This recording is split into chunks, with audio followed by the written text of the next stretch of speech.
Hi guys, welcome back to the YouTube channel. Thank you so much for clicking on today's video. We have today for you a Vikavolt V deck, trainer lock to the extreme. This deck is one that I am super hype about. I think it's going to be a major player in the upcoming format. This has been a great week of videos. If you've been watching the series, we've been doing a little exploration through the Darkness Ablaze post-rotation format and all the different decks that we should get out of Darkness Ablaze. It's been a real treat, and now we're into the home stretch. So we have 3 left, including today's. This is the number 3 installment in our Team Up to Darkness Ablaze post-rotation deck list. Let's look at it.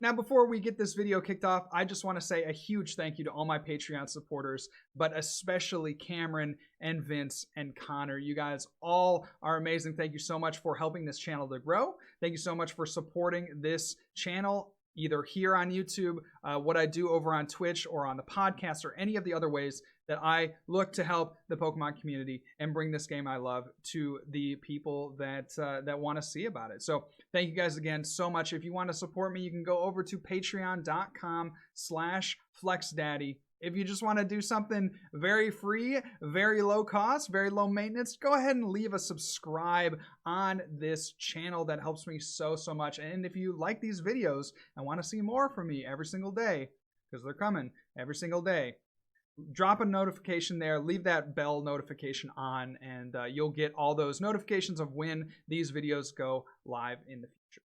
So for this deck list today, we have Vikavolt V. Vikavolt V is an amazing attacker for one simple reason. It item locks.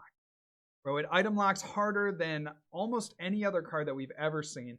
The closest resemblance to Vikavolt V that I could think of from my 10 years playing would be something like Seismitoad. I think there's a really good comparison there between the two. Now, obviously, with the power creep being as it is, they had to make Vikavolt a little bit heftier, do a little bit more damage, and, arguably have a better, kind of complementary secondary attack on the Vikavolt V. So let's put that up on the screen here. Paralyzing Bolt. For 2 energy, one of them being a colorless, which is really nice because it means that you could potentially play Vikavolt with other energies. But I digress. I'm getting ahead of myself here. Paralyzing Bolt, 50 damage. Your opponent can't play any item cards from their hand during their turn.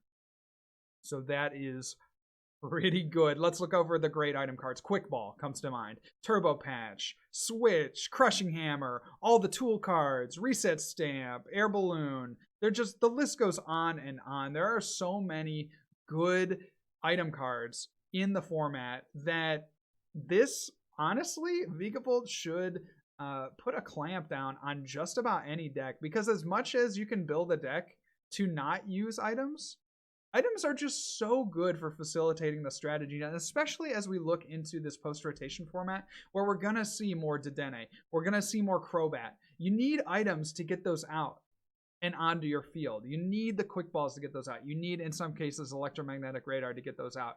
And so with the access to that additional draw denied, a lot of decks are going to struggle to get going in that early game. And that is where Vikavolt truly shines. So I have built this deck around the strength of item lock, and I built this deck around the strength of item lock as soon as possible. So there are some other builds maybe that play greens, or maybe just are not as aggressive as this one.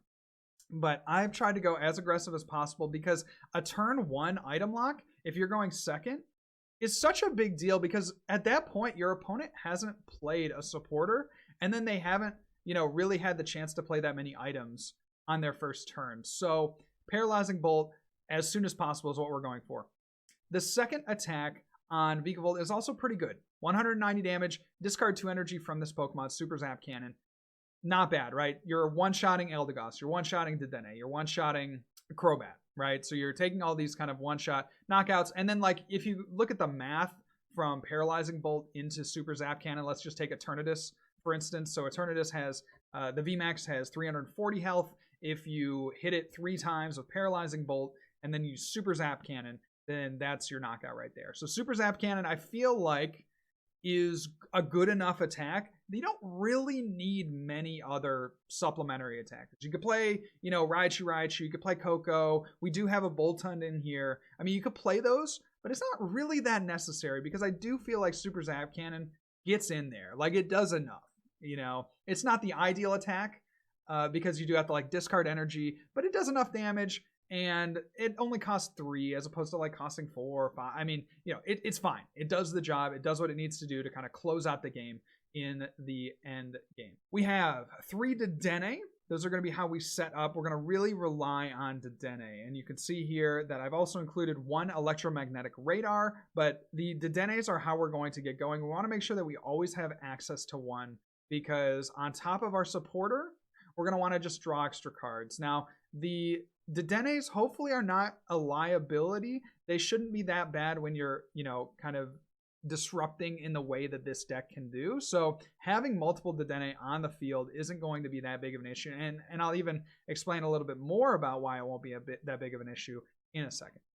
We have 1 Boltund V. The Boltund V with its first attack, Electrify, can search your deck for a couple of lightning energy and attach them to your Pokemon. So this is kind of your Hail Mary play. This is something you don't really want to do because, again, we're trying to get the Paralyzing Bolt off on the first turn. But search your deck, that can always be used in a pinch. And then Bolt Storm is our big closer. So after we Paralyzing Bolted a bunch of times, we've been attaching energy turn after turn after turn, we can go ahead and Bolt Storm and do upwards of 300 damage if we could get 10 energy attached. So it's a good little late game closer that we can potentially one-shot VMAXs with, or at least put a really big hurt on them if we need to.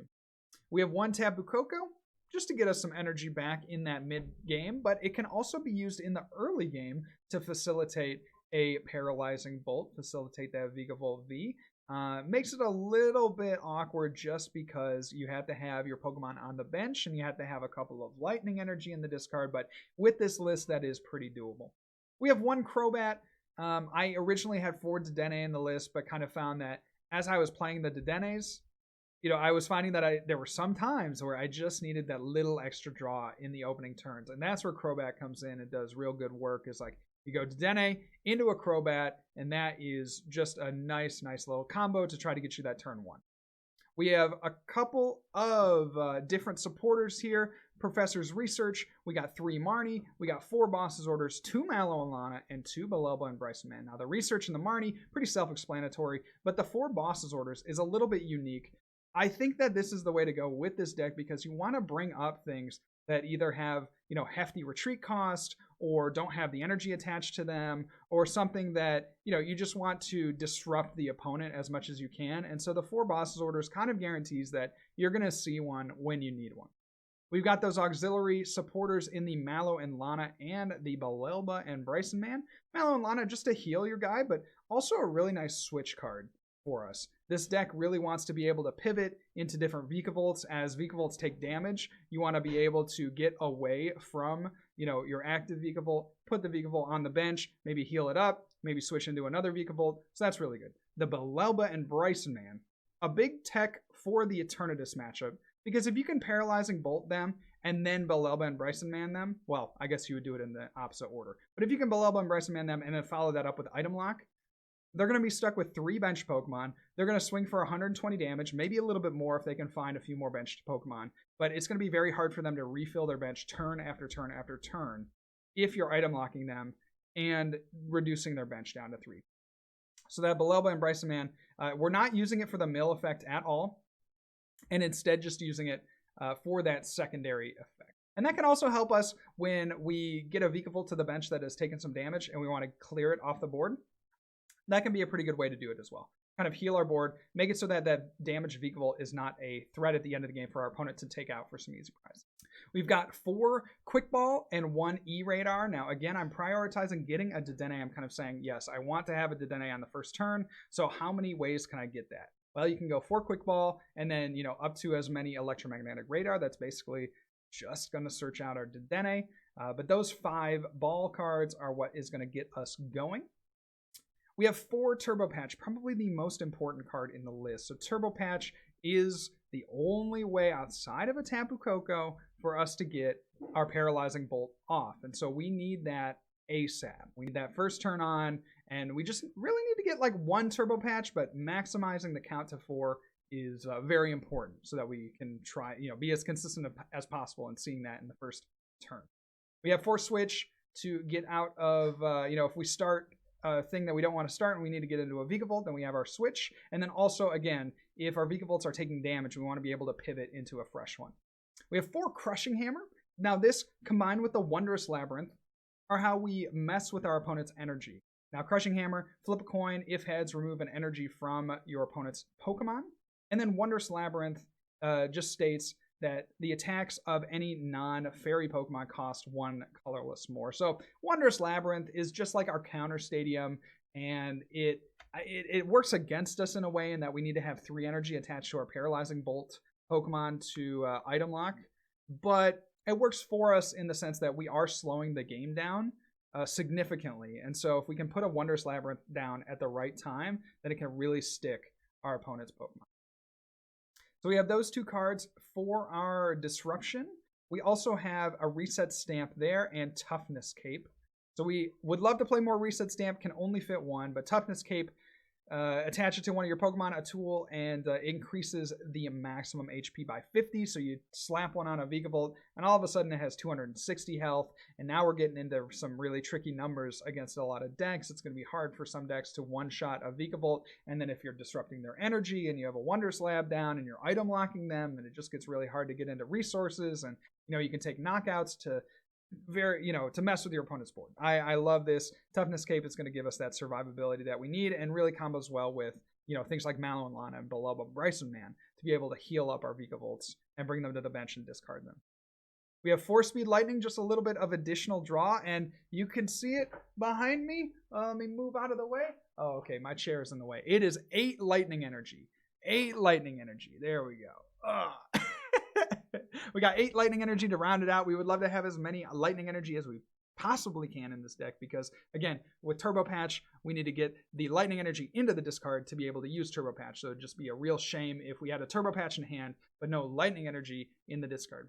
Now, another option that you could play with this deck is the Capture Energy. Since our Vikavolt does only need 1 Lightning Energy, playing Capture Energy means you could get out, a second Vikavolt. It means you could get out a Tapu Koko. All those things are really, really viable options for this deck. And I'm excited to see how we play with this deck on stream and see where it goes from here. This is just a base list. I've tried to keep consistency as high as possible. You're noticing, not a lot of secondary attackers, not a lot of frills in here. Just as straightforward and consistent as possible. So let me know what you guys think down in the comments below. We are going to be doing, over the next couple of weeks, doing a lot of testing of these style decks. So if you've liked these profiles and you want to see these decks in action, head on over to twitch.tv/FlexDaddyRighteous for more information. Again, thank you so much for watching this. Let me know what you think. Is Vikavolt a major player? Did I rank it too high in my Darkness Ablaze rotation deck list, or did I rank it too low? Do you think it's actually better than the number 3 spot?